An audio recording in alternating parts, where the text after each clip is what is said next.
안녕하십니까, 도태우입니다. 오늘 세미나 순서는 40분간 먼저 1차 강의를 하고 10분 휴식 후에 그리고 다시 4, 50분 강의를 하고 질의응답 시간을 2, 30분 가지는 것으로 전체 행사 순서는 12시 10분경 마치는 것을 예정하고 하겠습니다. 제가 이 세미나에서 크게 7가지 부분 정도를 말씀드릴 것 같습니다. 첫째 시간에는 독립신문으로 대표되는 개화기 구한말 시대를 살피고 나아가서 세종조 때를 조선 초기 부분을 살펴보도록 하겠습니다. 그리고 영국에 대한 마그나 카르타가 나온 부분을 잠시 비교한 후에 고려조 초기를까지 보는 것으로 1차 강의를 마치도록 하겠습니다. 그리고 2차 강의에 가서는 영국, 미국의 법, 보통법으로 대표되는 보통법의 모양새에 대해서 좀 더 심화해서 살펴본 뒤에 다시 그 관점에서 보았을 때 우리 고대사는 어떻게 되어 있나, 그래서 신라와 고구려의 각 경우들을 비교하는 것으로 강의를 마치도록 하겠습니다. 역사의 흐름을 어떻게 보면 좀 반대로 가까운 데로부터 먼 곳으로 가는 방식으로 이래 흐름을 조망하는 그런 형태를 띠게 되겠습니다. 제가 역사에 대해서 지금 말씀드리는데 이 역사라는 것이 완결된 해답을 가질 수는 없다고 봅니다. 그것은 이 오늘날을 살아가면서 항상 재해석되고 영원히 마침표는 없는, 완결된 답은 없는 것으로 열려 있어야 된다고 생각됩니다. 그래서 제가 오늘 말씀드리는 것도 하나의 해석이고 하나의 시각이고 언제나 반론과 토론으로 열려 있는 것이지 이것이 영원한 답인 것으로 마치 제가 제시하고 그런 것은 전혀 아닙니다. 그러면 시작해 보도록 하겠습니다. 먼저 법치의 발전으로 보는, 그래서 오늘날 법치라는 것이 굉장히 중요하고 문제가 되는데 과연 우리 역사는 법치라는 것과 어떤 관련을 맺었나, 이렇게 궁금하게 생각하신 분도 많을 것 같습니다. 그래서 그 부분이 대한민국, 자유대한민국을 건국한 바로 전 단계에 해당되는 19세기 말 나라가 굉장히 어려울 때 이승만 대통령께서 중심적으로 활동하신 독립신문을 통해서 이 법치라는 것이 어떻게 문제되고 있었는지를 살펴보면서 그 흐름을 먼저 시작해 보도록 하겠습니다. 그래서 이러한 독립신문이 몇 년에 걸쳐서 꾸준히 나오면서 당시 애국개몽활동과 자주독립운동의 이 중심을 이루었는데요. 독립신문 1897년 3월 16일자에 실린 것입니다. 제가 독립신문의 총 3가지 예를 소개하겠는데요. 이 중에 첫 번째 예입니다. 그래서 첫 번째 예에 이 노랗게 된 부분을 함께 읽어 보시면 좋겠습니다. 국법에부터 되죠. 거기부터 시작. 국법에 세받는 장정을 본즉 정부에서 백성에게 의뢰받아갈 것이 매결에 야읍에는 엽전 30냥이요 산읍에는 25냥이요 호포전은 춘추에 3냥씩이라. 안학군과 그 외 각도 각군에서들 칙령을 본체도 아니하고 구습대로 무명 잡세들을 그저 받으며 어떤 고을에서는 이왕보다도 더하게 잡세를 받는지라. 자, 국법이 있는 것이죠. 국법에 세받는 내용을 정해 놓았는데, 예를 들어 들판에 읍에는 엽전 30냥을 받도록 매결마다 해 놓았는데 어떻습니까? 각 지역에서 이런 칙령을 무시하고 이 세뿐만이 아니라 이름 없는 여러 가지 세목을 붙인 잡세들을 그저 받고 더하게 잡세를 받고 있다고 이렇게 말하고 있습니다. 그래서 중간 부분, 노란 부분을 보면 사람 둘이 올라와. 그래서 안악군에서 사람 둘이 올라왔습니다. 내부에 소지하고 이렇게 말을 했다는 겁니다. 그 불만 사항을. 그 자세한 사정을 말하였더니 그랬더니 세 줄 내려오면 어떻게 됐습니까? 백성이 되어 관장이 하는 일을, 자 이게 저쪽에서 관청에서 하는 말입니다. 원통하다고 소지하는 것은, 원통하다고 이렇게 뜻을 펴서 말하는 것은 대단히 밉고 괘씸한지라. 이 소지 가지고 온 사람 둘을 곧 관찰사가 잡아 엄히 중치하라고 하였으니, 그 뜻을 펴러 이렇게 불쌍한 사정을 펴러 갔더니 그 사람들을 오히려 어떻게 했습니까? 이게 밉고 괘씸하다고 엄히 중치하라 이렇게 된 겁니다. 자, 그 노란 글씨 보겠습니다. 어떠한 백성이든지 억울한 일이 있으면 내부에 와서 호소하라 하여놓고, 말은 이렇게 했다는 겁니다. 그런데 와서 호소를 한즉 호소한 것이 괘씸하다 하고 관찰부에 잡아가두고 중치하라 하였으니 이것은 곧 백성을 속이고 법을 임의로 어기는 것이라, 이렇게 비판하고 있습니다. 그래서 백성들이 원통한 호소를 한다고 벌을 줄 지경이면 백성이 원통한 일 있는 것을 말 못하게 하는 것이요. 그래서 외국에서는 이런 일을 고등재판소에 가서 재판하여 결정할 일이라. 그런데 이 당시에 최초로 조선에도 고등재판소가 생겼습니다. 갑오경장 후에. 그래서 고등재판소가 있는데 여러 관원들에게 이렇게 무법하게 대접을 받은 백성들이 고등재판소에 갈 생각도 없을 터이요. 가겠냐 이겁니다. 관찰 내부에 가서 얘기를 했더니 이렇게 잡아 가두는데, 그래서 그 고등재판소에서 이 일을 공평하게 하여 줄는지 믿을 수 없다. 그렇게 첫 번째 사례를 우리가 당시에 이 상황을 좀 짐작할 수 있습니다. 두 번째 예를 살펴보겠습니다. 자, 여기 한번 같이 읽어보죠. 어떠한부터 시작. 어떠한 양반들이 다시 구습을 시작하여 자기보다 세력 없고 지체 낮은 사람들을 잡아다가 자기 집에서 형벌을 시고 또 무슨 송사할 일이 있으면 재판소에 정하지도 않고 하인 불러서 잡아다가 어디다 가두어 두라고 하고 가둔 뒤에 결처도 아니하고 백성들을 유무죄간에 가두어 두니, 지금 생각하면 깜짝 놀랄 일이죠. 나라 관청도 아니고 일반 지방의 양반들이 이런 일을 했다는 겁니다. 1897년까지. 그러니까 그 이전은 더 했겠죠. 예. 자, 그래서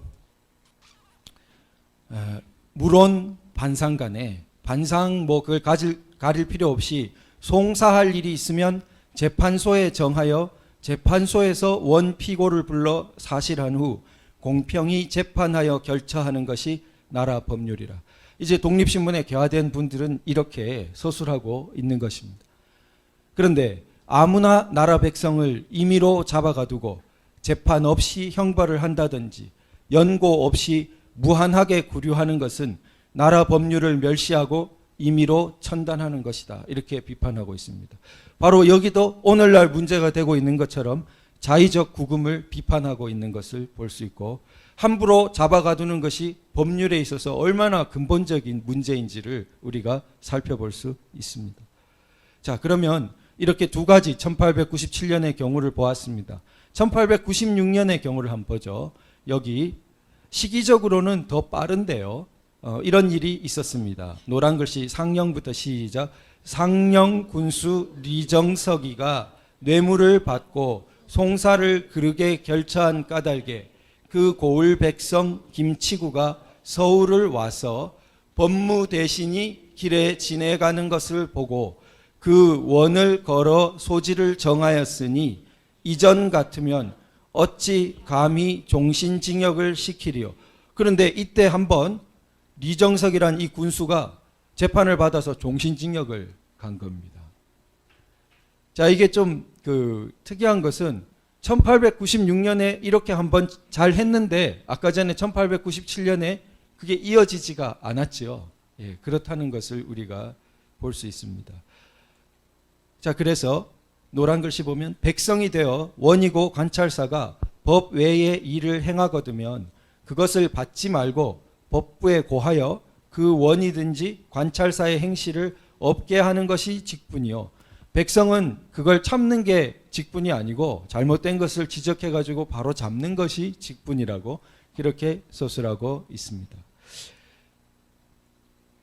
자, 그러면 이처럼 우리가 이제 독립신문 때의 그 상황을 살펴보았습니다. 그 중에 고을 백성이 와서 지방관의 탐학과 부정과 여러 가지 학정을 이렇게 호소하는 부분을 살펴보았는데, 이것이 세종조 때 문제가 되었던 것입니다. 그래서 세종은 조선 기틀을 놓은 분이고, 사실 세종조 때의 법제의 정비가 없었다면 조선 500년이 갈 수 없었을 거라고 이야기됩니다. 워낙 그때 기틀이 놓여졌기 때문에 여러 가지 굴곡이 있었어도 갈 수 있었다고 학자들이 보고 있습니다. 그 세종 때 특히 부민 고소제라는 논쟁이 지금 앞으로 살펴보겠는데 등장합니다. 그 세종의 법치를 높이 평가한 것은 후대만이 아니라 조선 중기 율곡 같은 분도 아주 높이 평가하고 강조했습니다. 그래서 이 부민 고소제라는 논쟁이 우리가 지금 보았던 이 독립신문의 논의와 맥이 닿습니다. 그 당시 세종조 때 약 10년에 걸쳐서 심각하게 조정해서 고민했던 것이 백성이 관리를 고소할 수 있느냐, 그 문제였습니다. 그 고소된 관리를 처벌할 것이냐, 아까 전에 독립신문에 문제됐던 상황과 굉장히 통하는 것이죠. 그런데 결론이 어떻게 났을까 궁금하시죠? 그래서 굉장히 토론이 많고 그 다음에 그 심각한 토론을 거쳐서 결론이 어떻게 났는지 우리가 살펴볼 텐데, 그 서론격으로 우선 세종은 굉장히 법적인 감각이 뛰어났다는 예를 한번 살펴보도록 하겠습니다. 그래서 이 사례에 보면은 같이 한번 우대언부터 읽어보겠습니다. 시작.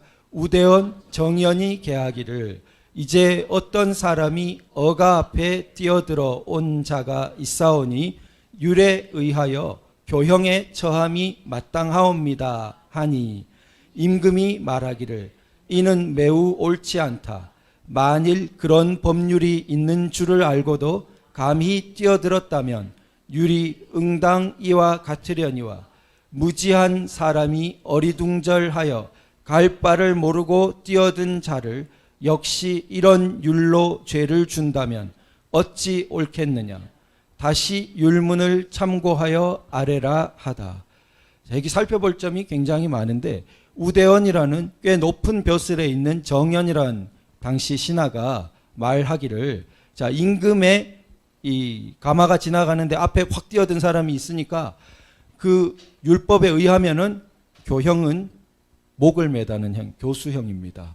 교수형에 처하는 게 마땅합니다. 이렇게 하니까 임금이, 세종이 어떻게 대답했냐. 세종의 말을 한마디로 하면 그 사람은 고의가 없다, 범의가 없다.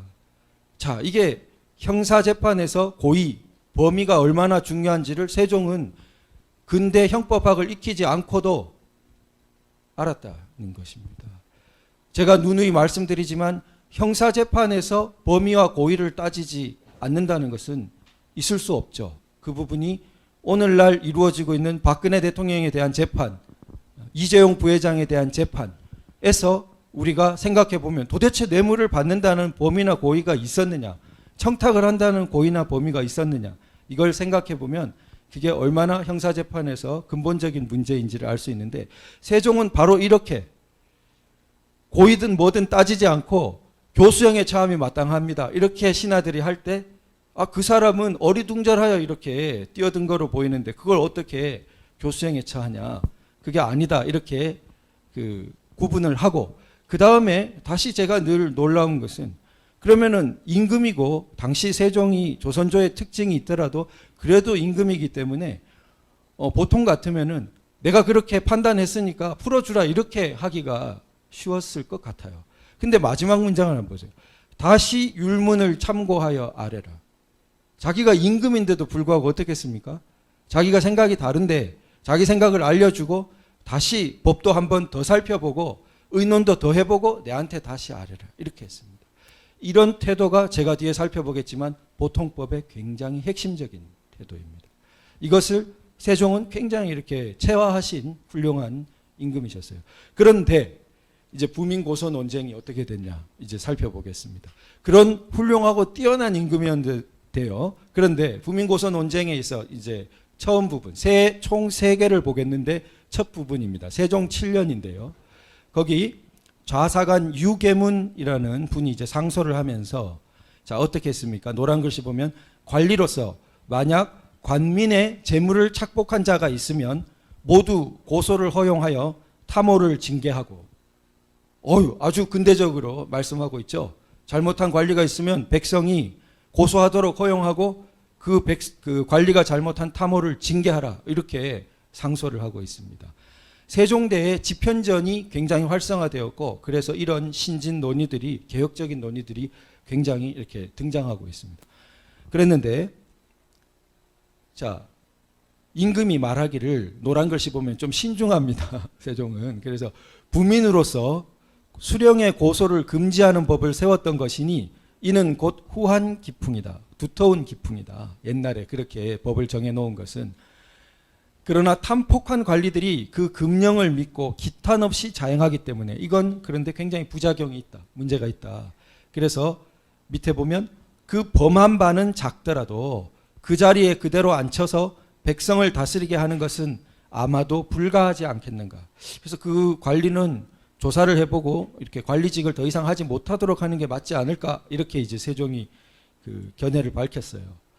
그랬더니 이분이 이제 이 논쟁에서 굉장히 중요한데 이조 판서를 하고 있던 허조라는 분이 있는데 굉장히 완강해요. 그래서 세종대왕이 나중에 조는 고집불통이야 이런 말이 실록에 남아 있을 정도예요. 그래서 완강한데 뭐라고 하냐면 죄가 경할 것 같으면 경솔이 채임할 수 없습니다.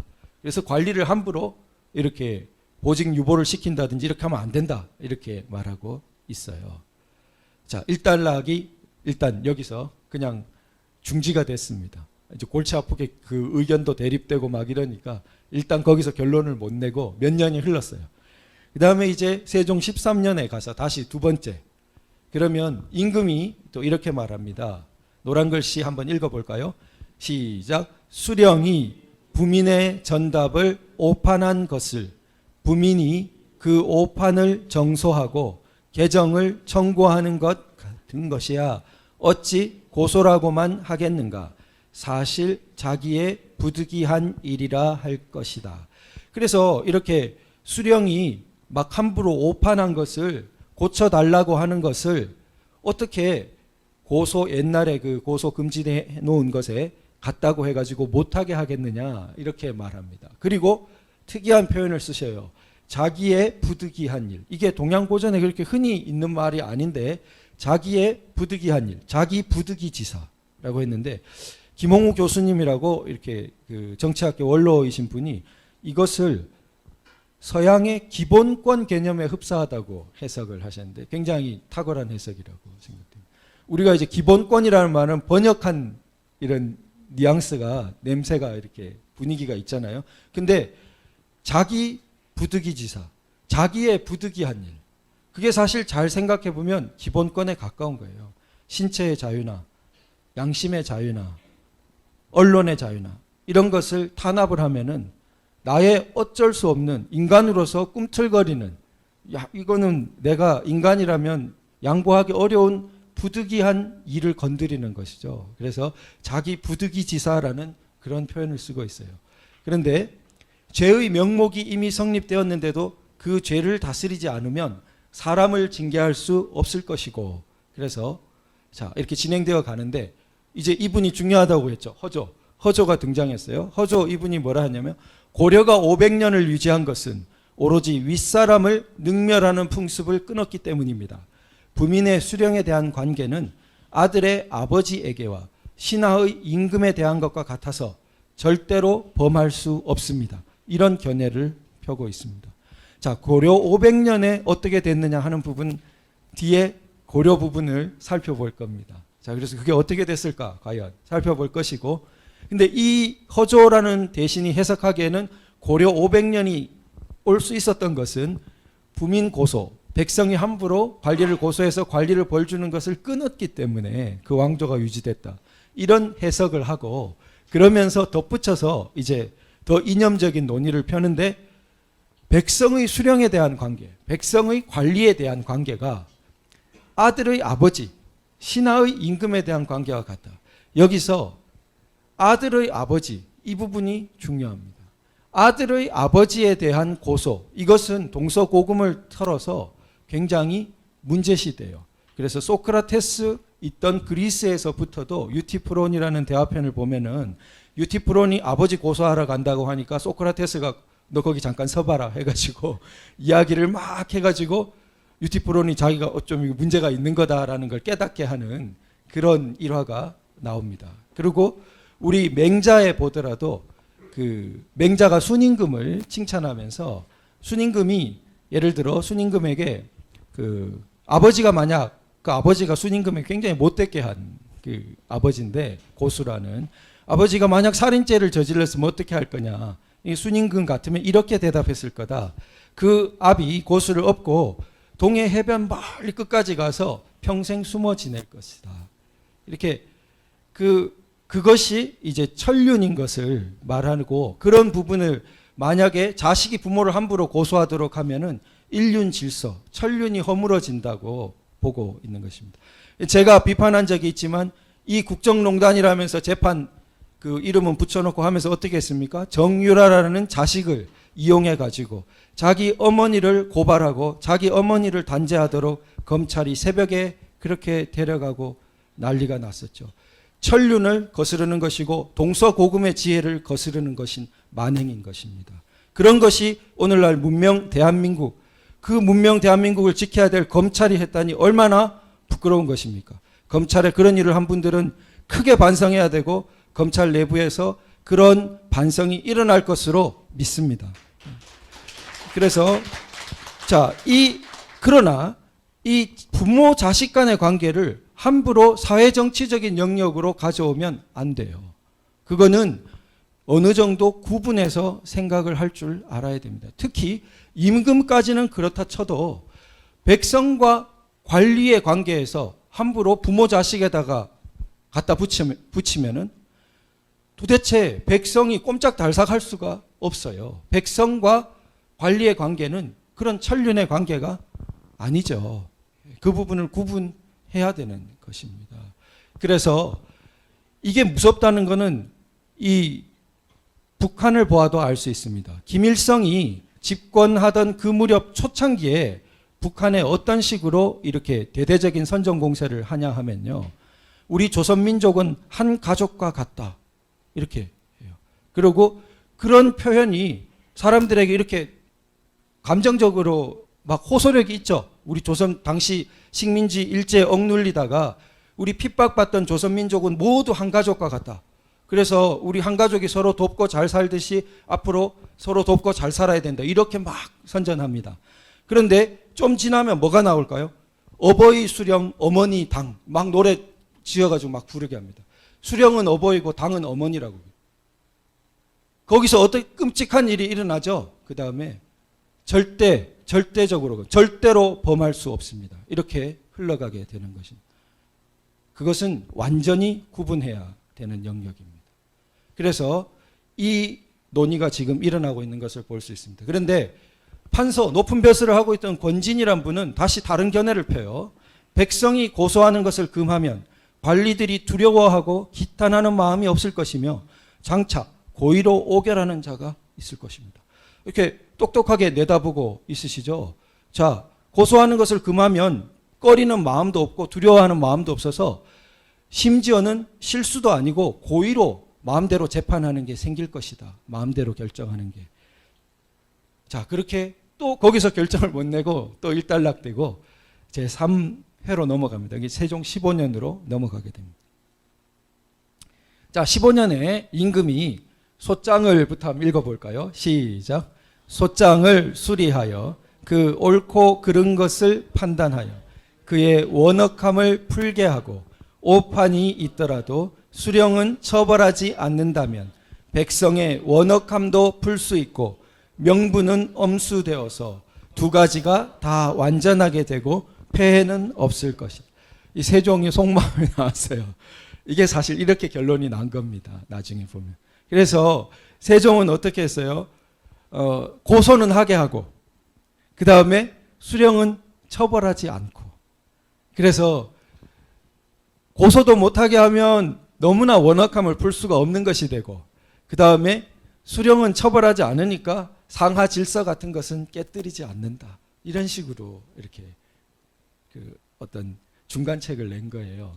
그런데 조계생이라는 이 분이 아래기를 어떻게 했습니까? 소송을 오판한 수령을 비록 처벌하지는 않더라도 벼슬은 파면시키십시오. 뭔가 제재가 되어야 실효성이 있을 것입니다. 이렇게 내다보고 있는 것입니다. 그런데 숭선이, 이분이 이제 그 임금의 뜻에 가까운 걸 해요. 천하에 어찌 원역함을 호소하는 소송을 수리하지 않는 정치가 있겠습니까? 서경도 인용하고 그럽니다. 그러니까 임금이 웃으며, 자, 이제부터 수리하여 처리하게 하고 그 소장 때문에 관리에게 죄 주는 일이 없게 한다면 거의 두 가지가 다 원만할 것이다. 이렇게 하고 결론이 나는 것입니다. 자, 이것이 결국 독립신문의 예를 보면 어떻게 됐습니까? 우려하던 바, 권진, 조계생 이런 분들이 우려하던 바가 일어났지요. 자, 그것을 살펴보고요. 그럼 이와 대비되어 약 세종조로부터 200년 전 영국 마그나 카르타를 살펴보겠습니다. 영국 근대 법치의 초석이라고 하는 마그나 카르타의 부분이에요. 그게 한 60몇 개 조항으로 되어 있는데 그 중에 52번 조항에 누구든지부터 시작해보겠습니다. 시작. 누구든지 자기 동료에 의한 합법적 재판에 의하지 아니하고 짐으로부터 토지, 성, 특권 또는 권리를 박탈당할 경우 짐은 즉시 이를 반환한다. 재판을 한다고 하죠. 자기 동료, 대등한 어떤 사람들로 이루어진 재판을 받아야 어떤 권리 박탈당할 수 있다. 이렇게 선언하고, 그 다음에 짐은 조속히 이에 관한 완전한 재판을 허여한다. 이렇게 끝내고 있어요. Do full justice. 그래서 완전한 재판. 이게 무슨 말이냐. 자, 세종이 했던 그 고소를 수리해서 판단하는 것이 완전한 재판일까요? 불완전한 재판이죠. 판결을 내리더라도 잘못됐다 하더라도 아무런 제재를 가하지 않는 불완전한 재판이요. 그러나 마그나 카르타는 어떻게 했습니까? 완전한 재판을 하여야 된다. Do full justice를. 여기서 갈림길이 생긴 것입니다. 만일 완전한 재판을 하여야 한다고 세종조가 갔더라면 우리도 다른 길을 걸었을지 몰라요. 그것은 제도가 가진 힘은 굉장히 무섭습니다. 제가 오늘 강조드리는 거지만 제도와 체제의 힘은 굉장히 무섭고, 이것은 저의 개인적인 의견이 아니라 마키아벨리처럼 굉장히 뛰어난 그 학자가 이렇게 서술한 거예요. 체제가 사람을 이렇게 만들어내는 것은 흔히 생각하듯이 지역 풍토나 인종적인 어떤 그 생물학적인 것보다 더 강하다. 이렇게 본 것입니다. 그래서 이 지금 영국의 에스닉한 어떤 구성이, 그 사람들의 핏줄이 어떻게 되어서, 영국의 풍토가, 거기 사계절이 어떻게 되어서 보다 영미를 만들어낸 갈림길은 Do full justice 한 이 제도와 체제가 들어섰기 때문이라는 거예요. 그 제도와 체제가 같은 한반도에, 같은 비슷한 인종의 남쪽과 북쪽에 천지차를 만드는 것입니다.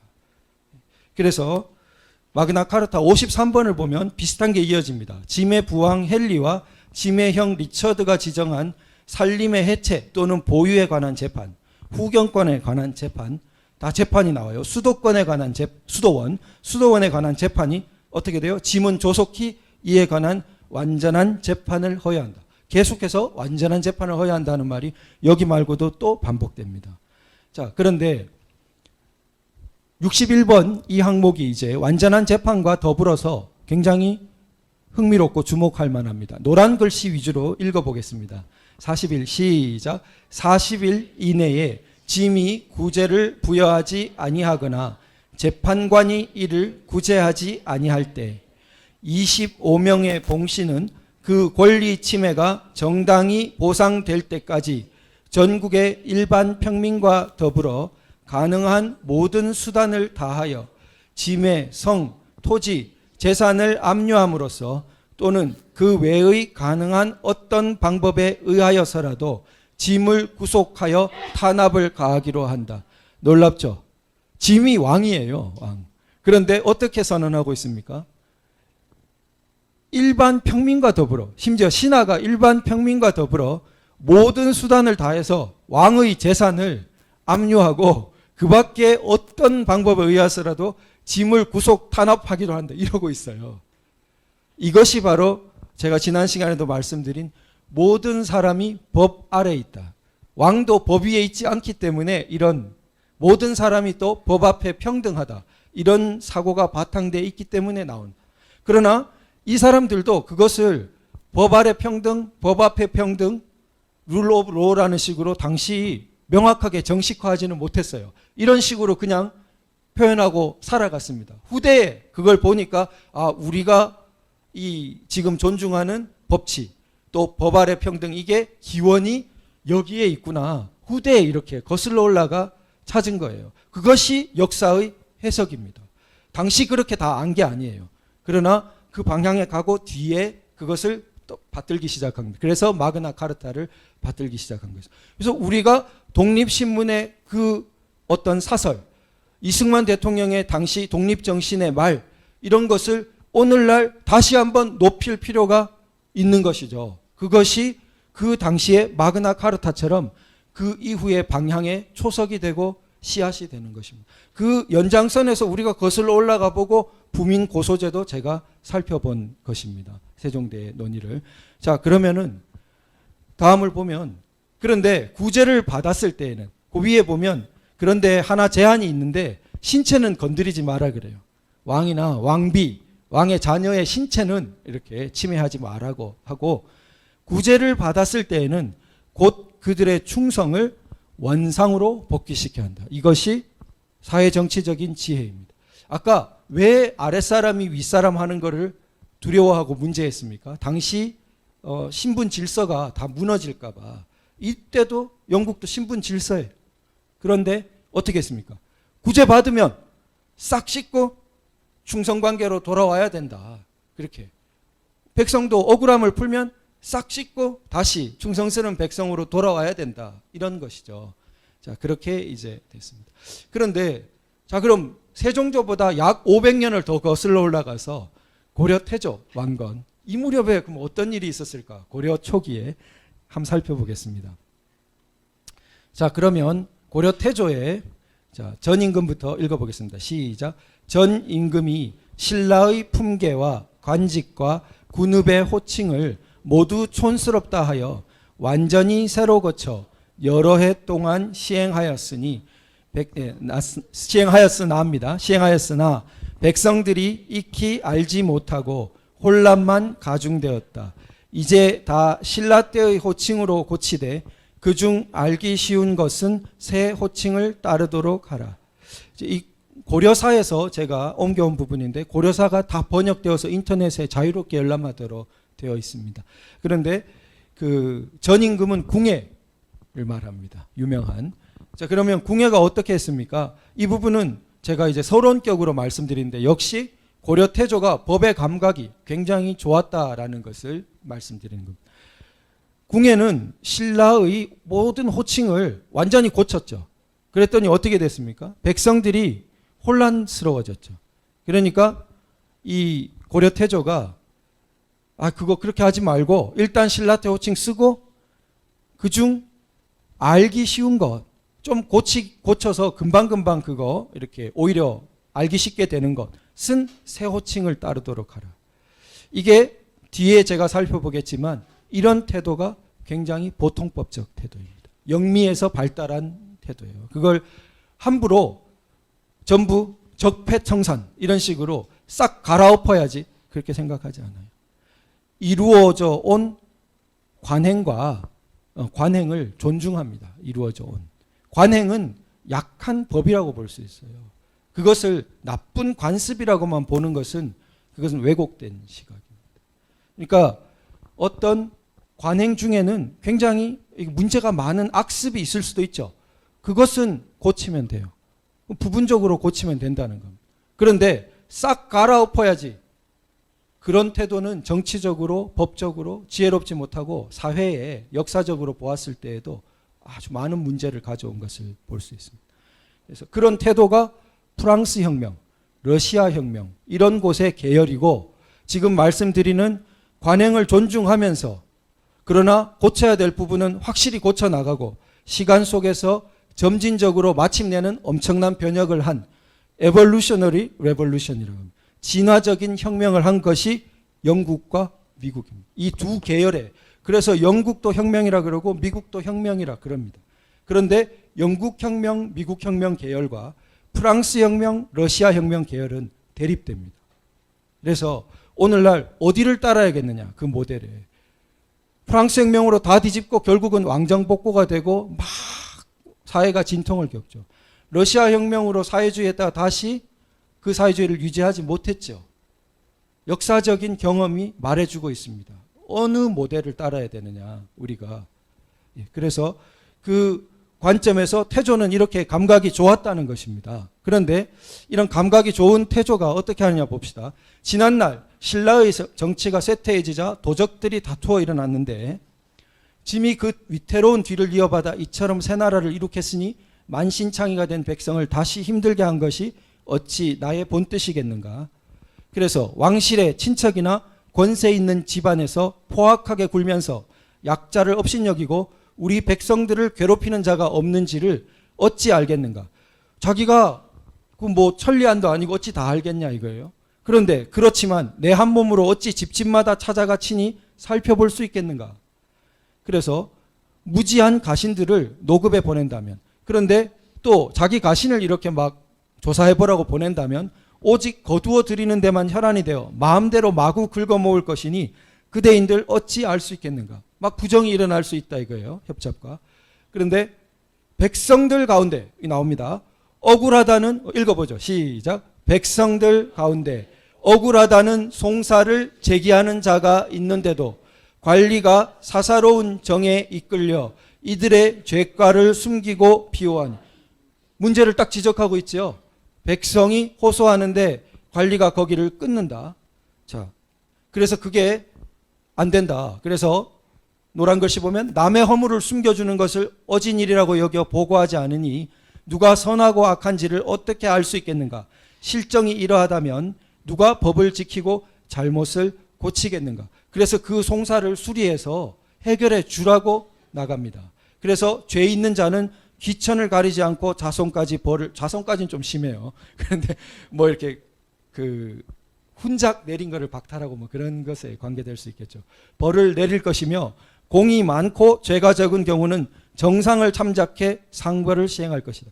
그래서 고려 태조 초기에 부민고소제가 실행되고 있는 것을 볼 수 있어요. 부민고소제가 실행되고 있는 것이죠. 오히려 백성이 억울한 점을 소송하게 하고 그것을 고쳐주고 벌을 주고 이렇게 하고 있습니다. 그런데 자, 백성들로부터 고소를 당한 자가 소환에 응하지 않으면 반드시 재차 소환하여 먼저 곤장 10대를 쳐서 명령을 어긴 죄를 다스린 다음 혐의를 논제하라. 그래서 고의로 심리를 지연시키면 또 그것까지 문책하고 권력을 믿고 법을 집행하지 못하게 명령하는 자가 있으면 그 이름을 보고하라. 상당히 철저하게 그 부분을 시행하려고 하고 있습니다. 그런데 이제 이러다가 고려 광종대로 가요. 고려 광종이 4대 임금인데 고려 광종대에 과거제도 있고 여러 가지 제도가 정비된 것으로 이렇게 알려져 있습니다. 그런데 광종대에 어떤 일이 있었냐. 참소하고 아첨하는 무리들이 득세하여 충성스럽고 선량한 사람들을 모함하는 풍조가 일어났다. 이제 역사에 이렇게 서술하고 있어요. 이게 뭐냐 하면은 그냥 누가 그 역모를 꾸몄대요. 그것도 있지만 그거 외에 뭐까지 여기서 불똥이 튀냐면 아랫사람이 윗사람을 함부로 참소하는 게 일어나서 세상이 어지러워졌다. 이렇게 보는 거예요. 자, 그러고 종이 자기 상전을 고소하고 자식이 그 아비를 참소한 결과 감옥이 항상 넘쳐나 별도로 임시 감옥을 설치하였고 죄 없이 죽임을 당하는 자가 줄을 이었다. 이렇게. 그러면은 이게 고소를 했을 때 공평히 판결을 내리고 엄정히 조사하고 이런 부분에 문제가 있을 수도 있지 않습니까? 그런데 어디다가 그걸 다 이렇게 뭡니까? 그런 것을 하도록 허용했기 때문에 세상이 이렇게 어지러워졌다. 이렇게 나갑니다. 그리고 역시 아비를 참소하는 것과 갖다 이렇게 같이 붙여버리죠. 백성이 관리를 소송하는 것을. 네, 그렇게 해서 결국은 이때 금지시키고 그것이 아까 조선조의 허조가 말하는 고려가 금지시켰기 때문에 500년이 갔습니다 하는 상태가 되어서 세종조의 부민고소제 논쟁이 있고 그때 그런 결론이 나서 해결이 제대로 안 되고 독립신문까지 그렇게 간 것입니다. 자, 그러면은 첫 강의는 여기서 마치고 10분간 제가 지금 50분 가까웠는데 11시까지 휴식한 뒤에 다시 2부 강의를 시작하도록 하겠습니다. 네, 감사합니다.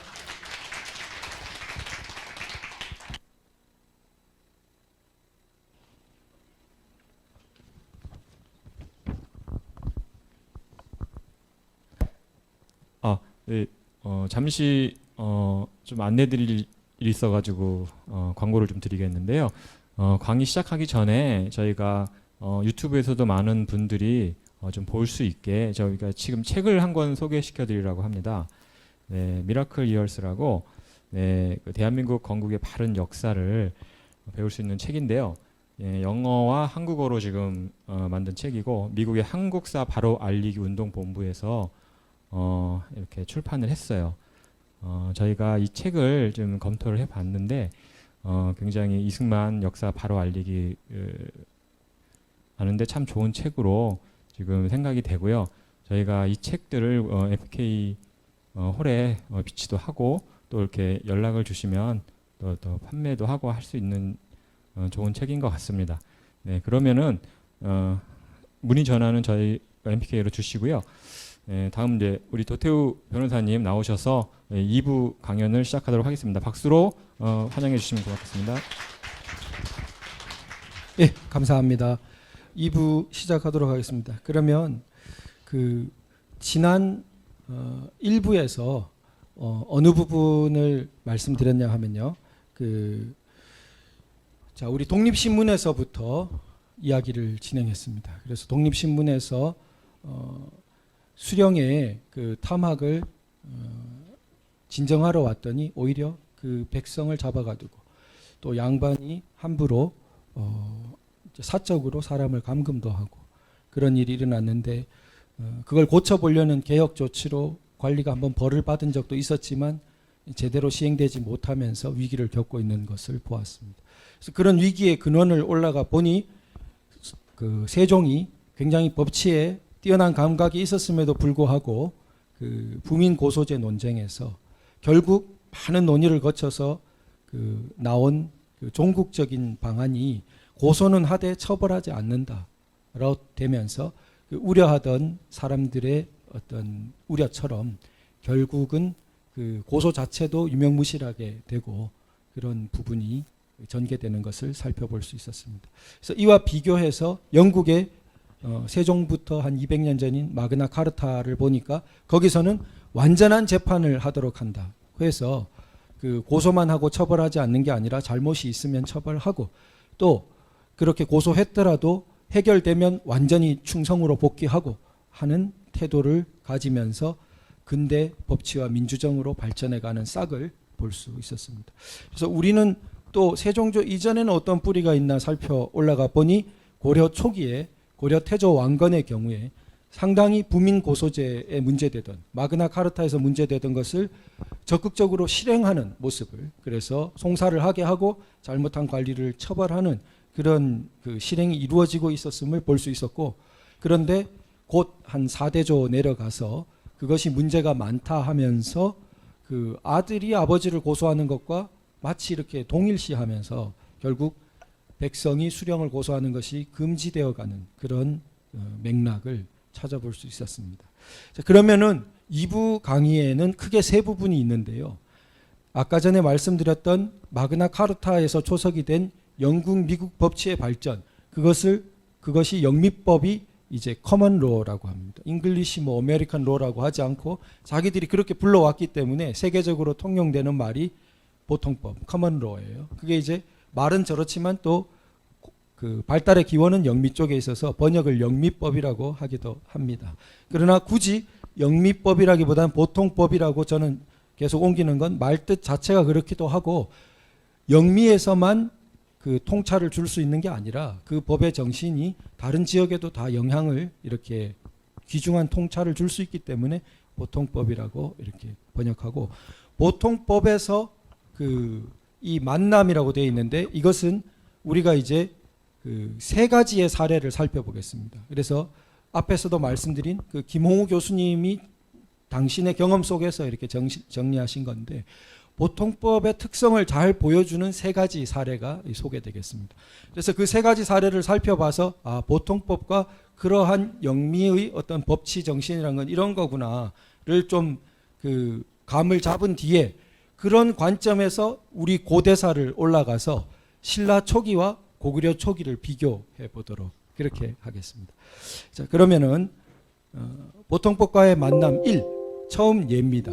보면 홍콩에 초대 총독이 왔어요. 1841년에 아편 전쟁에서 중국이 처참하게 지고 영국이 당시 세계 최강의 해군력을 자랑하면서 이 중국 전체를 뭐 사실 들어갈 수도 있었는데 홍콩 정도만 이렇게 조차 할양받으면서 홍콩에 이제 영국 총독이 다스리러 온 거죠.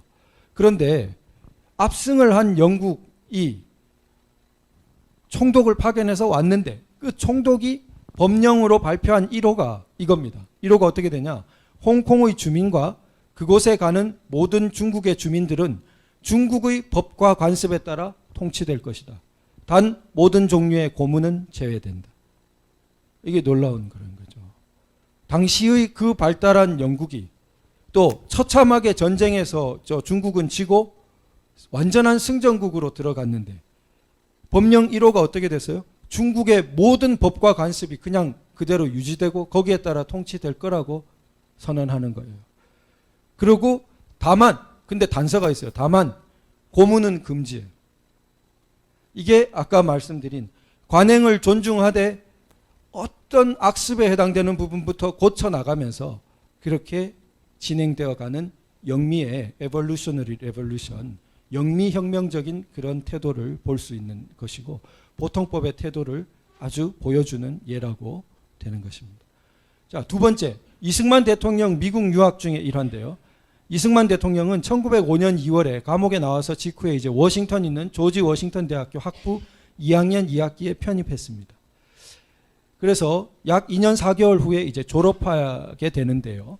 그 무렵입니다. 졸업을 앞두고 무렵에 귀국해서 애국계몽운동에 참가할 것인가 아니면 서양의 선진학문을 더 공부할 것인가 고민에 빠졌습니다. 그래서 그 고국에서도 일제 관원이 위협한다 이런 소식도 있고 해서 공부를 하기로 하고 졸업을 앞둔 노란 글씨를 보면 시점인 1906년 12월부터 1월 사이에 하버드 대학교에 문의 편지를 보냅니다. 그래서 어떤 문의 편지를 보내냐 보면은 박사 학위를 조지 워싱턴 대에서는 2년에도 줄 수 있다고 이렇게 말하고 있는데 이제 이승만 대통령 본인은 고국에 그 계몽 활동 해야 되는 게 많고 마음이 급하다. 그런데 귀교와 같은 동부의 명문 학교도 자 조지 워싱턴 대처럼 밑에서 둘째 줄 보면 2년 안에 줄 것을 보장할 수 있겠느냐고 물었어요. 굉장히 당돌하죠. 하버드 대학교에 편지를 보내가지고 오늘 한번 생각해 보십시오. 우리가 잘 모르는 아프리카의 어떤 작은 나라에서 한 사람이 와서 굉장히 이렇게 공부도 잘하고 하는 사람이긴 한데 갑자기 서울대학교에 편지를 보내가지고 자기가 이제 막 졸업하는데 2년 안에 박사학위를 줄 수 있겠습니까? 이러고 보장할 수 있겠습니까? 이러면서 편지를 보냈어요. 자, 그때 하버드 대학교가 어떻게 반응했냐 이거. 자, 읽어볼까요? 시작. 하버드 대학교 대학원 위원회는 이 편지를 받고 공식으로 회의를 열었다. 그리고 그에게 타자로 친 한 장짜리 답장을 보냈다. 이겁니다. 우리 서울대학교 같으면 어떻게 했을까요? 이렇게 하기 어려웠겠죠. 이게 보통법에 기반한 문화화된 태도라는 겁니다. 그 편지를 받고 어떻게 했어요? 공식으로 회의를 열었어요. 그리고 답장을 보내줬어요. 답장이 뭐냐? 석사학위 과정을 염두에 두는 것이 어떻겠냐. 2년이면 석사학위는 이렇게 할 수 있다. 이런 식이에요. 예, 결국 그 가을 학기에 입학했다 되어 있는데 프린스턴에서 박사학위를 하시고 결국은 하버드 석사도 취득합니다. 이제 그렇게 결말은 나게 되는데요. 자, 세 번째 예입니다. 세 번째 예는 이런 보통법에 대해서 20세기 초반에 리프만이라는 거의 신문방송학과에 초석을 놓은 그런 이 학자인데 학자가 쓴 글입니다. 그 글을 세 번째 줄부터 한번 읽어보죠. 시작. 개혁론자들은 국가의 권리를 찬양했고 보수주의자들은 개인의 권리를 고취했다. 전자는 군사적 전제정치로 귀착되는 집단주의가 됐고 후자는 결국에는 아무도 무슨 일이든 하지 말아야 하는 자유방임주의가 되었다. 20세기 초반에서 양쪽 레프티스트와 라이티스트들을 이렇게 비판하고 있는 내용입니다. 그래서 그 거대화부터 읽어보죠.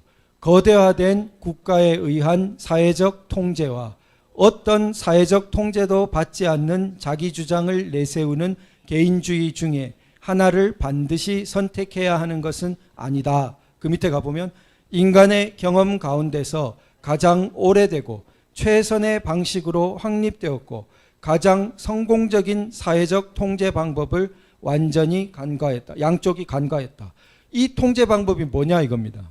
가장 오래되고 최선의 방식으로 확립되었고 가장 성공적인 사회 통제 방법은 무엇이었느냐? 그것은 제가 보죠. 인간 상호 간의 권리와 의무를 규정하고 법정에서 자신의 정당성을 입증하는 방식으로 법의 강제성을 발동시키는 보통법에 의한 사회적 통제 방식이다. 이게 탑다운으로 하향적 권위에 의한 통제와 다르다. 상향식으로 스스로들 공동체가 법을 논의하고 상호간의 권리 의무를 논의하고 법정에서 그것을 논쟁하고 입증하고 그래서 결과적으로 법의 강제성을 발동시키는 사회 통제 방식이 있다. 이렇게 살핍니다. 그래서 이것이 자치적인 민, people, 자치적인 민이 사용하기에 적절한 방법이다. 그래서 왕의 하향적 명령권에 저항하여 보통법을 지켜왔다. 이것이 영국에서 발달하고 했다. 그래서 이 보통법을 민주주의 전통 속에서 재정의하고 정착시키는 일에 소홀했는데 이것이 필요하다. 20세기 초반에 미국에 필요했으면 오늘날 우리에게는 훨씬 더 이것이 필요하겠죠. 이걸 되새겨보고 하는 것이 필요합니다. 그래서 보통법이 망각된 상태에서 개혁론자들은 정부의 공직자 수를 늘리는 일에 전념하였고 꼭 누구 보는 것 같죠. 보수주의자들 역시 현존하는 규칙들이 변경될 수 없는 것들이라고 단정지었다. 흔히 이렇게 몰아붙여요. 보수주의. 그게 아니라는 것이죠. 보수주의에.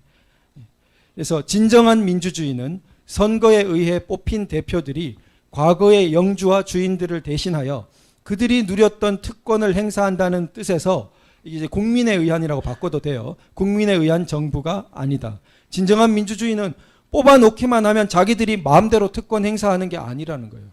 그게 오늘날 우리 대한민국에서 상당히 이루어지고 있죠. 그래서 민주주의는 인간 상호간의 권리와 의무를 규정하는 보통법에 의한 인민의 정부, 국민의 정부를 뜻한다. 이렇게 이제 갑니다.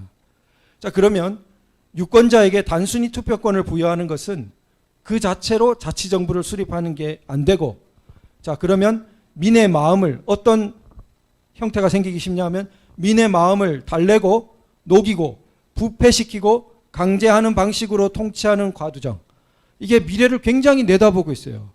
나치즘이나 포퓰리즘이나 이런 게 자, 민의 마음을 달래고 녹이고 부패시키고 강제하고 그래서 언론기관을 막 장악하고 언론 노조를 통해서 완전히 막 꼼짝 못하게 하고 자, 그러면 통제불능의 관료제가 지배하는 새로운 형태의 절대국가. 그래서 결국 북한의 완전한 그런 절대국가, 절대주의처럼 형성되는데 민은 대표에게 왕의 특권 같은 것을 위임함으로써 통치할 수 없고 노란 글씨 보면 자기들이 권리, 의무, 특권, 면책권을 규정한 법을 국민 스스로가 그걸 판결하고 집행하고 수정할 대표를 임명함으로써 통치할 수 있다. 그럼 각종 상세한 법 제도가 이렇게 나와 있어야 되겠죠. 정비되고, 자, 그러한 입법, 행정, 사법 모든 영역에 걸쳐서 이렇게 아래로부터 위로 상향식으로 가는 보통법에 의한 민주주의를 이렇게 보고 있습니다. 자, 이러한 보통법에 의한 민주주의 시각에서 우리의 옛날을 살펴봅니다. 제가 다시 한번 강조하지만 지역의 문제가 아니고 인종의 문제도 아니고 정치 체제의 문제라고 그랬죠. 그래서 제가 지금 신라를 말하는데 신라의 뭐를 말하는 거라고요? 신라의 정치 체제를 말해요. 신라의 법과 정치 체제를 말하는 것이지 다른 게 아니에요. 고구려를 말하더라도 고구려의 법과 정치 체제를 말하는 그 측면에서 두 개를 비교해 보는 겁니다. 그런데 그렇게 비교해 보면은 놀랍게도 서양 고대 그리스와 로마를 재발견하고 사람들이 흥분했던 것처럼 우리가 신라를 재발견하고 흥분할 수 있어요. 이건 이제 김부식의 삼국사기에 나오는 것들입니다. 삼국사기에 자 보면요. 시조의 성은 박씨 희는 혁거세이다. 국호는 서나버리라 했다. 그런데 그 다음 보면 자 여기 그 다음에 이어지는 구절이 이겁니다. 읽어볼까요? 시작. 일찍이 조선의 유민들이 이곳에 와서 산곡간에 헤어져 6 촌락을 이루었다. 조선이 고조선이에요. 유민은 나라가 망한 뒤에 온 사람들이에요. 고조선이 망하고 그 사람들이 내려와서 그 경주 근처에 6 촌락을 이룬 게 기원이라고 말하고 있어요. 그래서 당시 경주는 오늘날 보면 이렇게 살기 좀 괜찮은 것 같지만 당시 경주는 굉장히 살기 어려운 곳이라고 짐작할 수 있어요. 왜냐하면 나라 망하고 온 사람들이 이렇게 정착하는 걸 살기 좋은 사람들이 땅을 왜 놔두고 그 사람들이 살게 하겠어요. 보면 과연 특히 어려운 것 중에 하나가 왜구가 함부로 와요. 그래서 심심하면 저기 외적이 쳐들어와서 노략질을 해요. 그게 이제 나옵니다. 그래서 그런 부분도 어렵고 아마 뭐 당시로서는 바다 짠물도 많이 들어와서 농사도 어려웠지 않겠나 싶은 짐작도 있어요. 그런데 육부 사람들은 그 다음 보면 그 아이의 출생이 이상하였던 까닭에 높이 받들더니 이때에 이르러 그를 세워 임금을 삼았다. 자 이게 보면은 자기가 임금으로 된 게 아니고 박혁거세가 어떻게 됐어요? 사람들이 이렇게 관찰해 보다가 아 이거 이 사람이 뭐가 있다 여기에 그래서 받들어 가지고 추대해서 세워서 임금을 삼은 거예요. 자 그렇게 가는데 그 다음에 또 보면 삼국사기에 계속 나오는 대목이에요. 중국 사람이 진난에 시달려 동쪽으로 오는 자. 이거는 이제 진나라 진시황이 통일할 때 난리가 나죠. 거기 전쟁이 많고. 그러니까 그 난리를 피해서 동쪽으로 이렇게 온 사람들이 어때요? 마한을 지나서 동쪽에 와서 진안과 섞여 살더니 즉 신라 있는 쪽에 그 사람들이 왔다 이겁니다. 그걸 또 받아들여요. 그 다음에 호공이란 자가 나오는데 호공은 본시 외인이라 그래요. 외인인데 이 신라로 온 사람이에요. 기여한 사람이에요.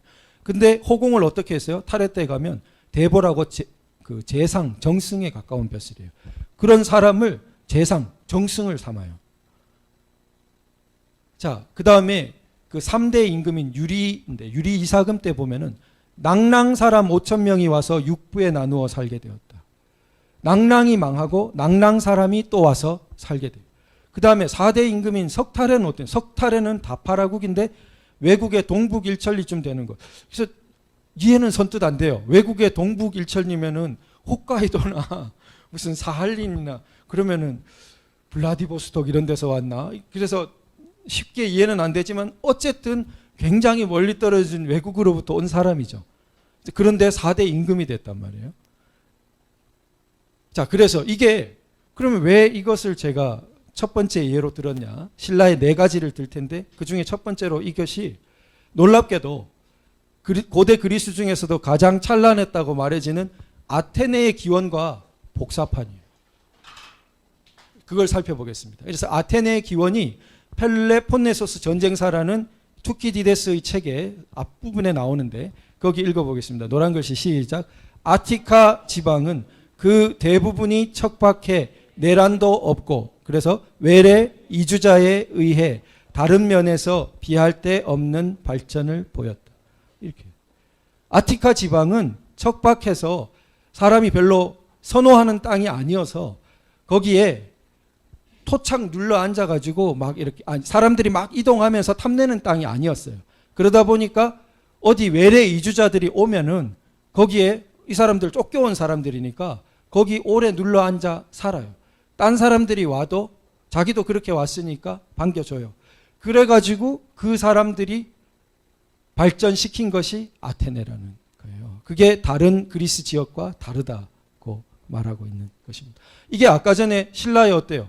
온갖 유민들이 오죠. 지금 그것과 아테네의 기원이 비슷하다는 것입니다.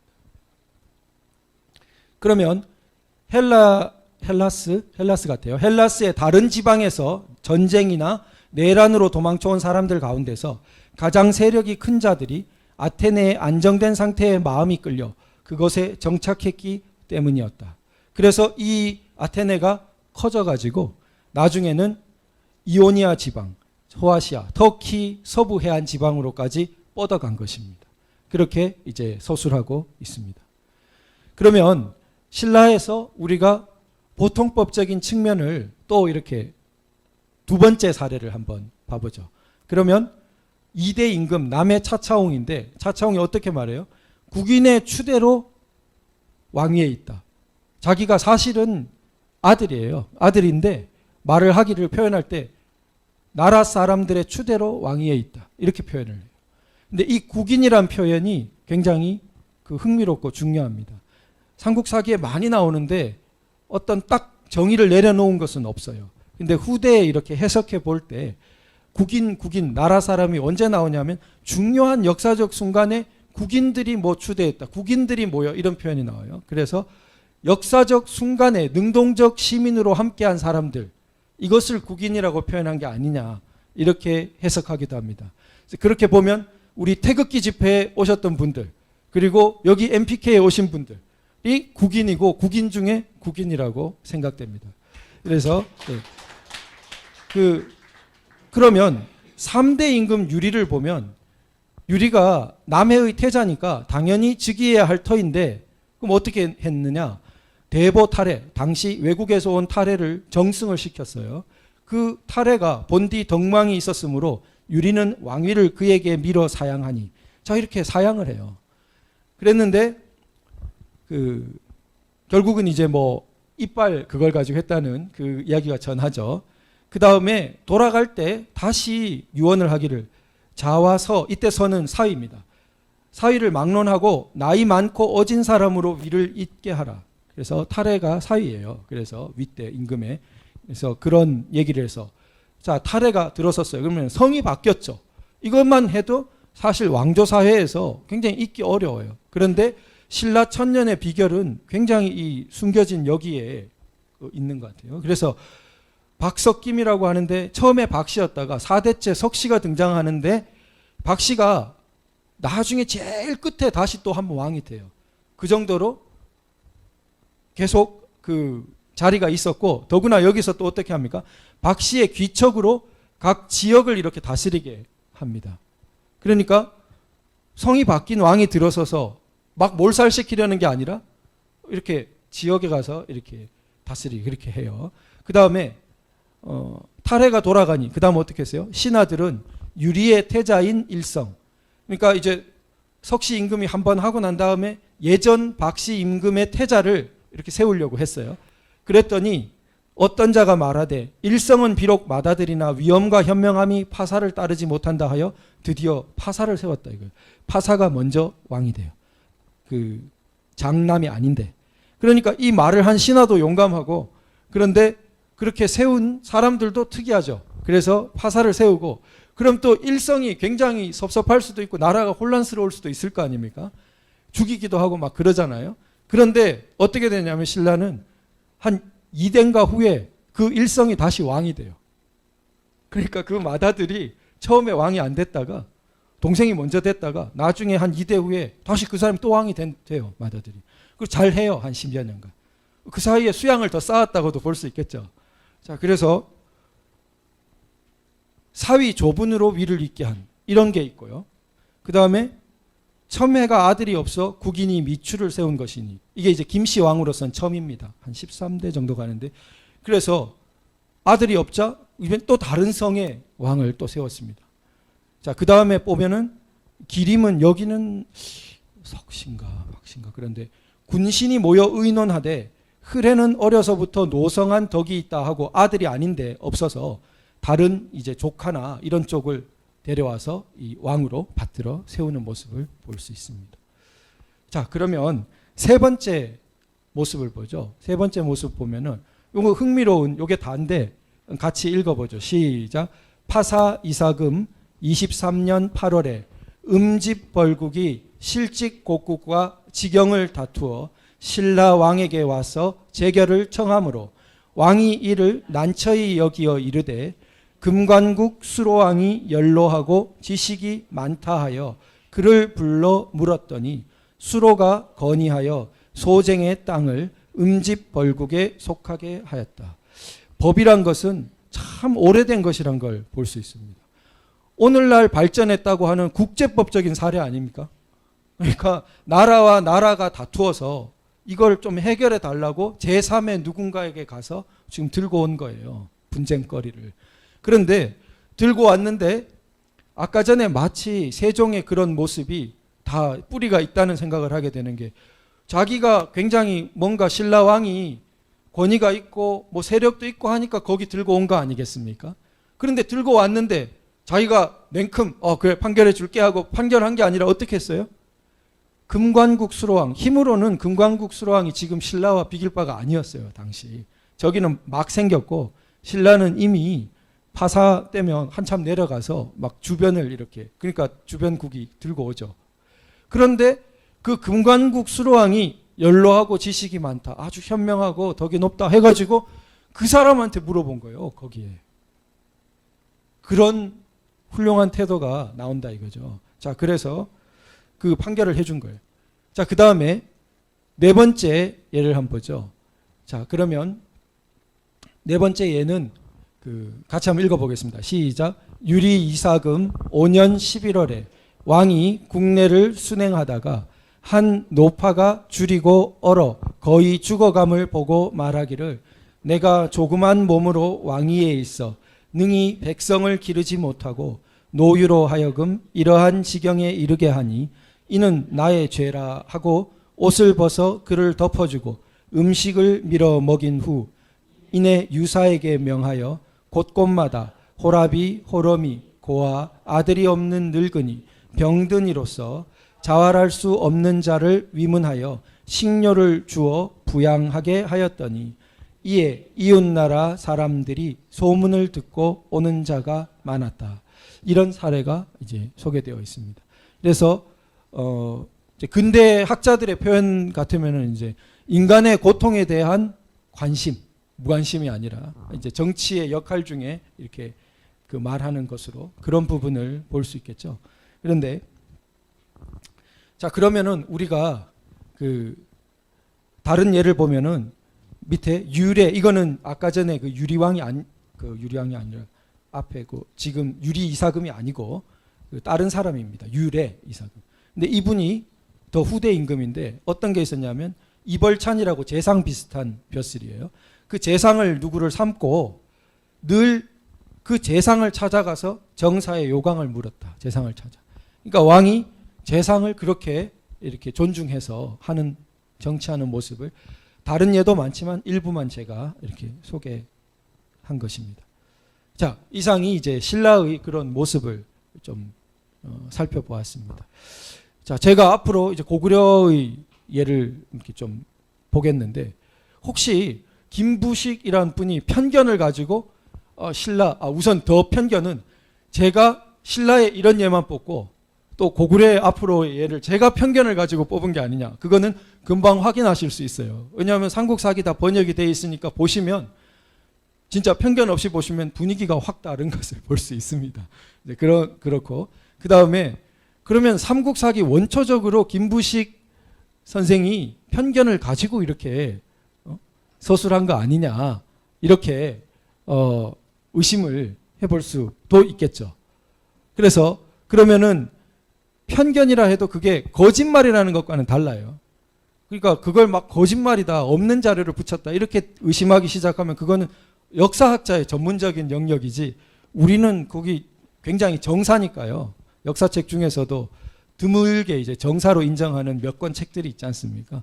그러면은 우리 전문적 역사학자가 아닌 우리들로서는 정사에 쓰인 사실은 일단은 뭐 있는 거라고 보고 해석하는 겁니다. 이제 그러니까 그렇고요. 그러면 김부식 선생이 거기에 대해서 이렇게 신라에 대해서 어떤 태도를 가진 그거는 다시 상세하게는 좀 뒤에 제가 한번 또 말씀드리겠습니다. 그럼 고구려의 사례를 한번 보겠습니다. 자, 같이 한번 읽어볼까요? 주몽왕인데 왕은 시작 왕은 비류수 중에 체엽이 흘러내려오는 것을 보고 상류에 사람이 살고 있음을 알았다. 그래서 사냥을 하면서 비류국을 찾아가니 그 국왕 송량이 나와보고 과인이 바다 끝 궁벽한 데 머물러 일찍이 군자를 만나보지 못하다가 오늘 의회에 서로 만나니 또한 다행한 일이 아니냐. 그런데 그대는 어디서 왔는지 모르겠다 하였다. 그런데 대답하기를 나는 천재의 아들이다. 그래서 모처에 와서 도읍을 했다 하니까 송량이 땅이 작아 두 임금을 용납하기는 어렵다. 우리의 부용이 될 수 있겠냐, 우리 속국이 될 수 있겠느냐 이러니까 주몽왕이 분노해가지고 그와 시비를 하다가 활쏘기를 해서 송량이 졌죠. 주몽이 이제 활쏘기에 아주 뛰어나다고 나왔죠. 그러니까 2년 6월에 어떻게 됐어요? 곧 비류국왕 송량이 나라를 바치고 항복함으로 나라를 바치고 항복해버려요. 자, 그 다음에 6년 10월에 가면 어떤 예가 있냐. 행인국을 쳐서 그 땅을 빼앗아 성읍을 삼았다. 이렇게 나와요. 10년 11월에 가면 왕이 부위엄을 시켜 부곡절을 쳐 멸하고 그 땅에 성읍을 두었다. 막 이어지죠. 이런 부분이. 정복전쟁 이렇게 속국으로 삼아버리는 것이 막 이어집니다. 제가 장담하지만 신라 초기 사람 없어요. 그렇게 다릅니다. 굉장히. 그 두 번째 고구려의 예입니다. 자, 이건 이제 조금 특이한데요. 읽어보죠. 시작. 유리명왕 19년 8월에 교시가 놓여 달아나니 왕이 탕라와 사비란 자로 뒤를 쫓게 하였는데 장옥 택중에 이르러 발견하고 칼로 그 돼지의 각근을 끊었다. 왕이 듣고 노하여 말하기를 제천할 희생을 어찌 함부로 상할 것이냐 하고 드디어 두 사람을 구덩이 속에 넣어 죽였다. 구덩이 속에 넣어 죽였다는 말이 신라에는 없어요. 구덩이 속에 넣어 죽였다. 이렇게 나오고 근데 그 죄목이 뭐였어요? 제사 지낼 돼지가 휙 실수로 달아났는데 돼지 잡으러 갔다가 돼지 근육을 끊었다고. 그게 죄가 돼가지고 어디 함부로 하늘에 제사 지내는 건데 거기 그걸 끊었냐 해가지고 구덩이 속에. 그 다음에 자 다른 예입니다. 자 왕이 막 사냥을 나갔어요. 그러니까 대보 여기도 정승 재상벼슬이에요. 협보가 이 협보는요 선대 왕인 지금 2대 왕 유리명왕 유리왕 때예요. 유리명왕 때고 선대왕 주몽왕 때 같이 나라 세운 사람이에요. 협보가 아주 원로 대신이에요. 이 원로 대신이 간하기를 왕께서 새로 국도를 옮겨 자 백성이 안도치 못하니까 이거 부지런히 애써야 되는데 사냥 전렵에 치빙하여 오래도록 안 돌아오니 자 개과 자신치 아니하면 이렇게 반성하고 이렇게 새롭게 하지 아니하면 정치가 문란하고 백성이 산망하여 굉장히 왕의 업이 떨어질까 두렵습니다 하니까 어땠어요? 왕이 듣고 진노하여 협보의 벼슬을 파하고 대신 관과 장원 회계 보는 이런 사물을 보게 하였더니 협보가 분하여 남쪽으로 달아난 거예요. 이런 사례가 나옵니다. 자, 세 번째 경우를 보겠습니다. 고구려 세 번째 경우인데 자, 그러면 27년부터 읽어볼까요? 시작. 27년 정월에 왕태자 해명이 고도 졸본에 있었는데 힘이 세고 무용을 좋아하는지라 황룡 국왕이 듣고 사람을 보내어 강궁을 증여하였다. 해명은 그 사자 앞에서 활을 당겨 꺾으며 말하기를 내 힘이 센 것이 아니라 활 자체가 굳세지 못하다고 하였다. 황룡왕이 듣고 부끄러이 여겼다. 왕이 이를 듣고 노하여 황룡왕에게 말하기를 해명이 자식으로서 불효하니 청컨대 나를 위하여 죽여주시오 하였다. 3월에 자 계속해보죠. 황룡왕이 사람을 보내어 태자와 상견하기를 청하니 태자가 가려고 하였다. 가나는 자가 있어 태자에게 말하기를 지금 인국이 무고히 회견을 청하니 그 뜻을 헤아릴 수 없다 하였다. 태자가 말하기를 하늘이 나를 죽이려 하지 않는데 황룡왕이 나에게 어찌할까 보냐 하고 드디어 갔다. 황룡왕이 처음에는 죽이려고 꾀하다가 급기야 보고서는 감히 해를 가하지 못하고 도리어 예로써 보냈다. 그런데 28년 3월에 왕이 사람을 보내어 해명에게 말하기를, 자, 내가 거기 읽어볼까요? 내가 천도한 것은 백성을 편안히 하여 방업을 굳게 하려 하면을 너는 나를 따라오지 않고 힘센 것만 믿고 인국과 원을 맺었으니 자식된 도리가 이와 같을 수 있느냐 하고 이에 칼을 주어 자결케 하였다. 태자가 곧 자살하려는데 어떤 사람이 말하기를 대왕의 장자가 이미 죽었으므로 태자는 정당히 후사가 될 터인데 지금 사자의 1차 내도로 가벼이 자살하려 하니 그 전원이 혹 거짓이 아님을 어찌 알리요 하였다. 마지막입니다. 시작. 태자가 말하기를 저번에 황룡왕이 센 화를 보내주었을 때 나는 그가 우리나라를 가벼이 여길까 염려하여 화를 꺾어 그에게 보답한 것인데 뜻밖의 부왕에게 꾸지람을 받아 지금 부왕이 나를 불효자라 하여 칼을 주어 자결케 하시니 어찌 아버지의 명을 어길 수 있으랴 하고 이에 여진의 동원에 가서 창을 땅에 꽂고 말을 달려 거기 찔려 죽었다. 그때 나이 21세였다. 태자의 예로 동원에 장사하고 사당을 세워 그곳을 창원이라 이름하였다. 상당히 극적이고 굉장히 분위기가 하여튼 뭔가 다르죠. 예. 그것이 어떻게 다르냐? 글쎄 적어도 보통법적 분위기와는 상당히 다른 것 같다. 절대주의와 상당히 좀 닮은 것 같다. 이런 생각을 가져봅니다. 그런데 우리가 삼국 통일이 고구려에 의해 된 것이 아니라 신라에 의해서 됐죠. 그것은 정치 체제를 동반하는 것입니다. 그러니까 다른 걸 떠나서 신라의 정치 체제적인 모습이 뿌리를 이루게 된 것이죠. 그래서 고려태조의 아까 그런 말도 나오는 것입니다. 이 분위기에서 나오겠습니까? 그래서 우리 역사에도 보통법적 뿌리가 있고 그 뿌리가 연면이 전해져서 이승만 대통령도 독립신문에서 그렇게 쓰고 자유 대한민국이 건설되었고 이것이 역사적 정통성이 있다고 하는 것으로 마치겠습니다. 감사합니다.